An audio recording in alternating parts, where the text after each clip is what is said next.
Welcome to the Business Miracles Podcast. I'm Heather Dominick, founder of businessmiracles.com and author of the book Different, the Highly Sensitive Leadership Revolution, found at differentthebook.com. Since 2010, I've been training highly sensitive entrepreneurs and leaders from around the globe to work less while making more impact and income by doing things differently. I'm so glad you joined me. Listen in and get ready. Get ready for a shift in the way you view yourself, your work, your life. A business miracle. This is a Course in Business Miracles podcast, episode 213, Money Mindset 2.0, Part 1, Limiting Beliefs. In this episode, I discuss the challenges of long-held limiting beliefs and patterns around money. I talk about my own money story, along with personal reflections from my family of origin and pivotal turning points in my money mindset journey, including filing for personal bankruptcy and building my business from the ground up close to 22 years ago. I also share insights inspired by Louise Hay's teachings and invite you to explore your own money story in a powerful new way. Be sure to listen in until the end, where you'll be invited to engage with 2 intentional assignments, all to support you with uncovering your own limiting beliefs about money and to instead align yourself with abundance and peace. So if you're ready to shift to your money mindset, this episode is for you. Let's go.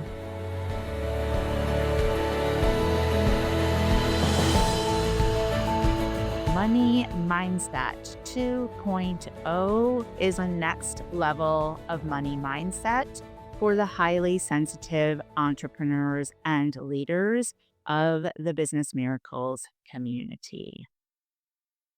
Why is this an act that is bold, an act that requires confidence, an act that perhaps is a risk at this time? Well, first and foremost, you might not like the message. And as connected to perhaps not liking the message, you might not like me.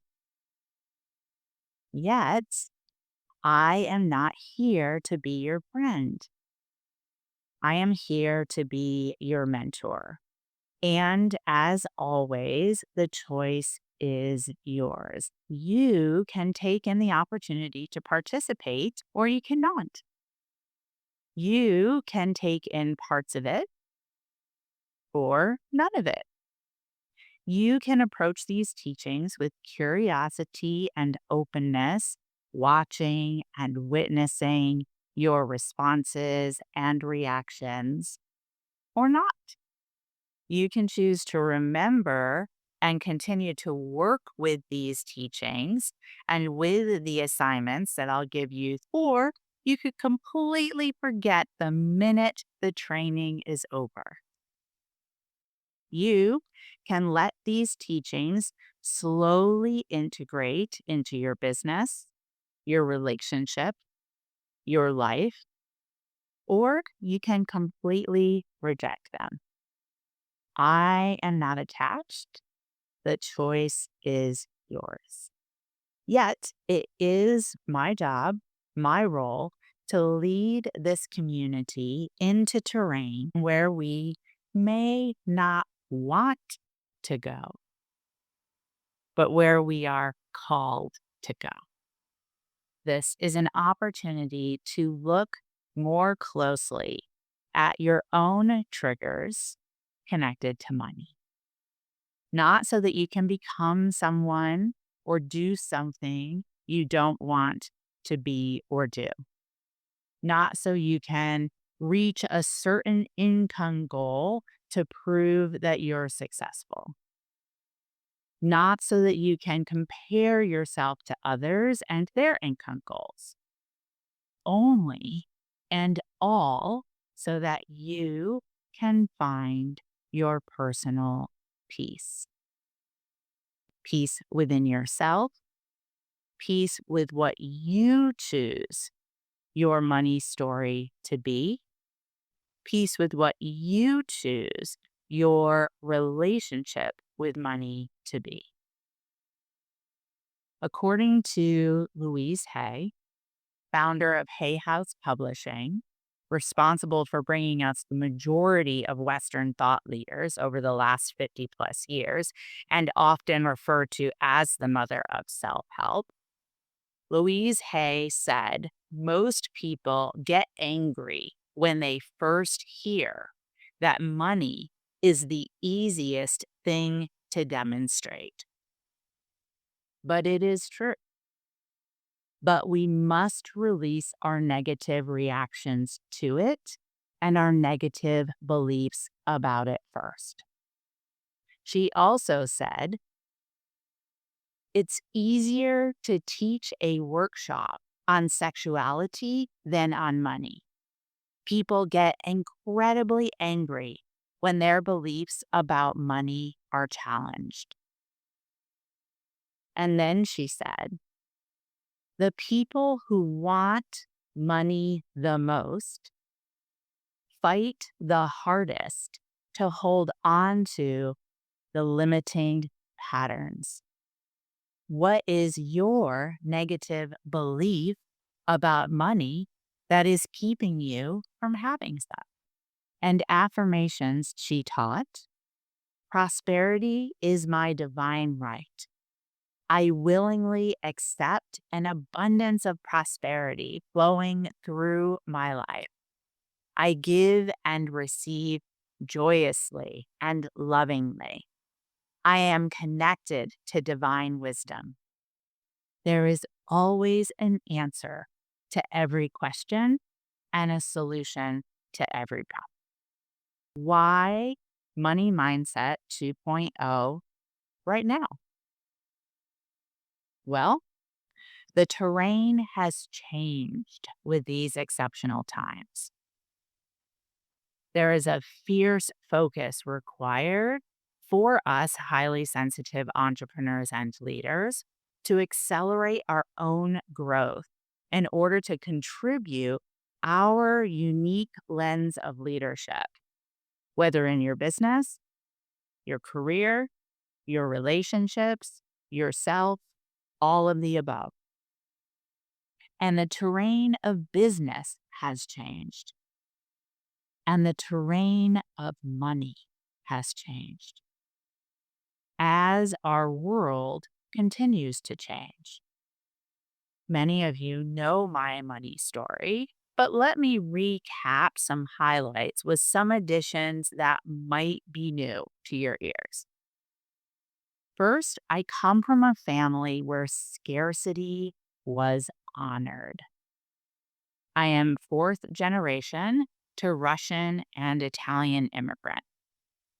The Russian side of my family, who I didn't really know, scrapped their way to America, including I recently learned over the past year that my great grandfather left a marriage in Russia and started a new one in America without telling anyone or dealing with it legally. He sold booze during Prohibition, got caught, and blamed it on his American wife, who went to prison for his law breaking.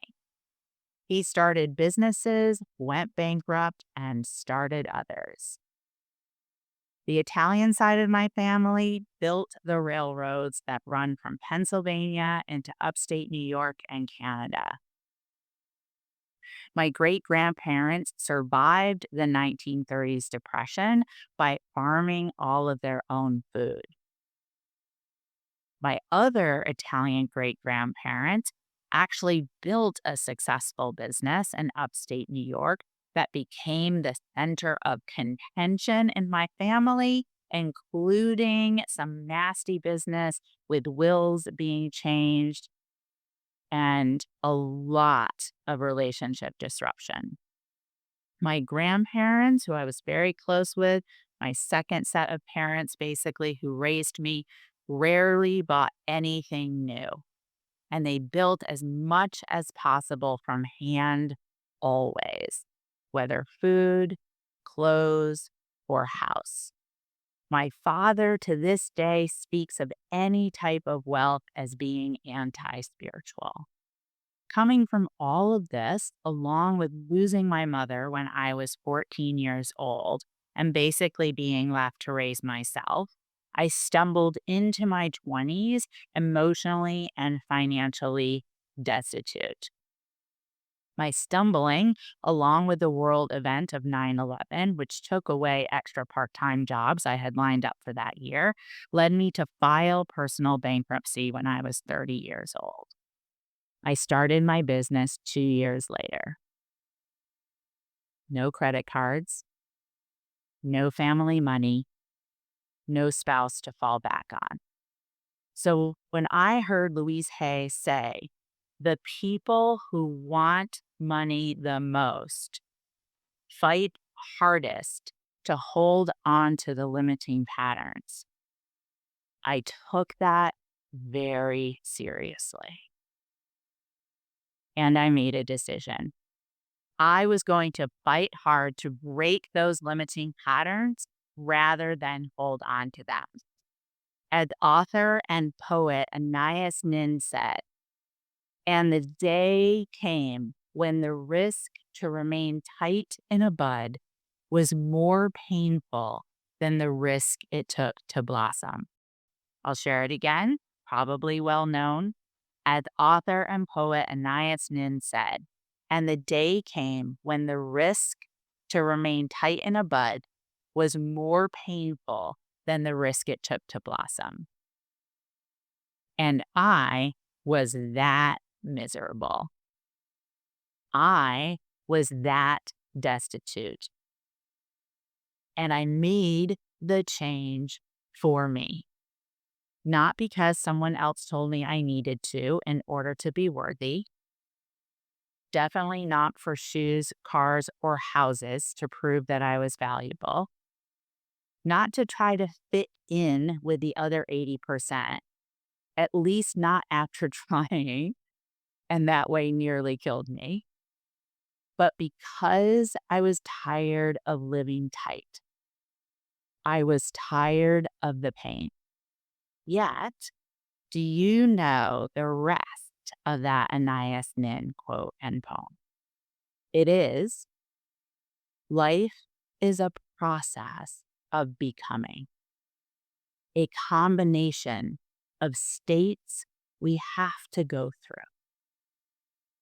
Where people fail is that they wish to elect a state and remain in it. This is a kind of death. Living never wore one out so much as the effort not to live. Life is truly known only to those who suffer, lose, endure adversity, and stumble from defeat to defeat. Perfection is static, and I am in full progress. Abnormal pleasures kill the taste for normal ones. The choice to not live tight is a choice I continue to make over and over and over and over again. I've let relationships go because of this choice. I've had to face many difficult conversations because of this choice. And yet, the reward of the choice has always been worthwhile. Hands down. I would not change it for anything. Life is a process of becoming. And so now, at this time, more than ever, the choice is yours. If you choose to be in full progress, here's your assignment. 1, inquire / use auto writing for 1 week on this important question. What is my negative belief about money that is keeping me from having some? You commit to auto writing, inquiring each day for 1 week. Even if the answer is, I don't have a negative belief about money. I'm not being kept from having some. You show up and you ask the question again the next day and the next day and the next day for 7 days. Number 2, use these affirmations over the next week, however you choose. Highly sensitive leader's choice. Those affirmations are: prosperity is my divine right. I willingly accept an abundance of prosperity flowing through my life. I give and receive joyously and lovingly. I am connected to divine wisdom. There is always an answer to every question and a solution to every problem. Breath in and let it out. Beautiful.